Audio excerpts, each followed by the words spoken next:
so cool. What's it like to be this cool? No one ever asked me that. Oh my God. No. Well, Am I cool? You are. I mean, come on. Is she cool? The epitome of cool. Thank you so much. Wow. Congratulations on your Grammy nomination. Thank you so much. Yeah, thank you. Yes. This is on your new album, What Now? That's right. Are you a fortune teller? How did you know we'd all be asking ourselves that question? Listen, it was crazy when I wrote the album, and there's no stopping it. Yeah.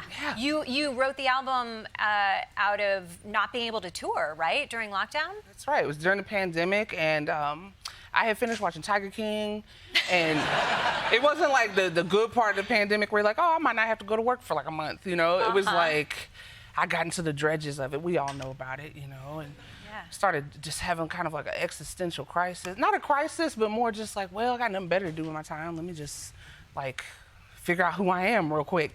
And that's really where the album started. It was just some crazy times. We didn't know what was going to happen next. It's so inspiring because you you take that lockdown and you're like, let me figure out who I am and write a Grammy-nominated album. And I was like, how many housewives are there that I get through? I mean, that's what most people did. It's really remarkable. I'm not going to judge you for your use of time. Thank you. you. I appreciate that. We all found ways to get through it. Appreciate that. I think one of the things that sets you apart from so many artists is that you really are genre defying. You talk about not really wanting to be boxed in by any particular type of music, and you have all these different influences, funk and R&B and soul and dance music, and exploring with all of these different vocal techniques, particularly in this new album. What was behind the creative inspiration for that?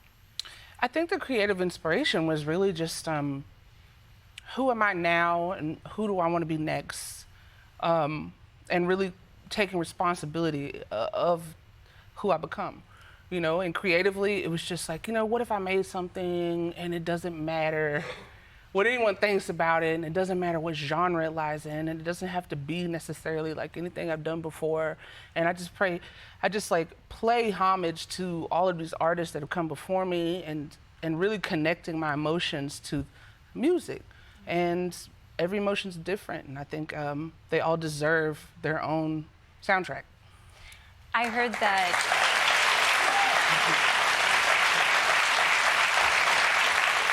you've mentioned being influenced by a lot of different artists, and you mentioned being very influenced by Prince and studying Prince and his techniques. Do you feel like musical ability is something that you can study and perfect, or is it something that you're just sort of born with? You can absolutely perfect it. When I started, I was terrible.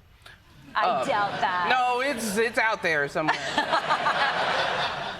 And I had a computer with all the songs on it from when I was like 13, 14, and it's gone now. Just took it out back, never to be seen again.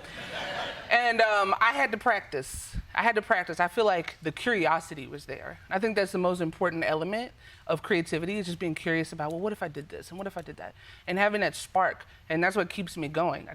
You just never know what you can make and what it can mean to you in the moment or later. And then especially, it's amazing what it means to other people and how it can connect you to each other. And I think that's why I just keep doing it. I think it's so interesting that you say that. I think that transcends all types of not just art, but just experiences, curiosity. Just the idea of being curious kind of keeps everything alive, right? Right. You have an interesting Prince story. You actually got to play with Prince. I did. Right? I did. It was just a call out of the blue. So what had happened was, we played Minneapolis, and some of Prince's band was there.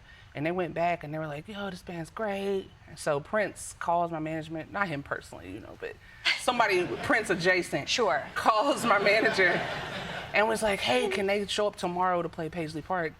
And I remember my manager's face when they came in, and they were like, ugh. They're like, you know, do you think you could do a little detour in your tour and go to Paisley Park and play with Prince? I was like, duh. And so, yeah. So yeah, we show up, and Prince is there, and he's welcoming us into the studio. He's like super funny, super cool. He really does have a very low voice. And he was like, oh, I like this song you got. What key is it in? I want to hop up there and play with you. And I'm like, what? I'm like, I forgot the key. I was like, I don't know. And we're playing the song, right?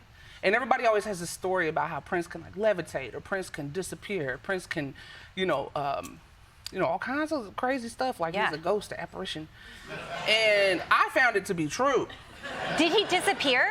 What happened was, I'm up there playing the solo, and I'm like, this is about time where Prince is gonna come out, right? And so he's not showing up, and we're just like playing the same things over and over again, and I'm hoping he's gonna show up. And then out of nowhere, he just pops on stage. And I'm like, okay, maybe I didn't see him get up here, He shreds this solo, it was so sick. We start double soloing. In my mind, I'm just like, I can't believe it, this is the greatest story of my life. And we finish playing a song, and he kisses me on the cheek, and then he just jumps in the air and vanishes. Gone.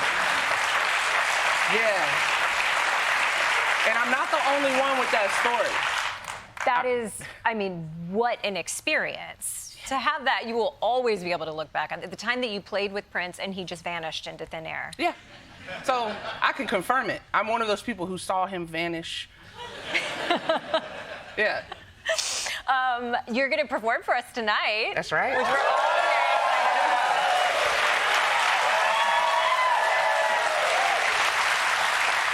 You're going to perform the song To Be Still, which is about a flower being taken care of in someone's garden. Is this about someone in particular, or is this just about the idea of being taken care of?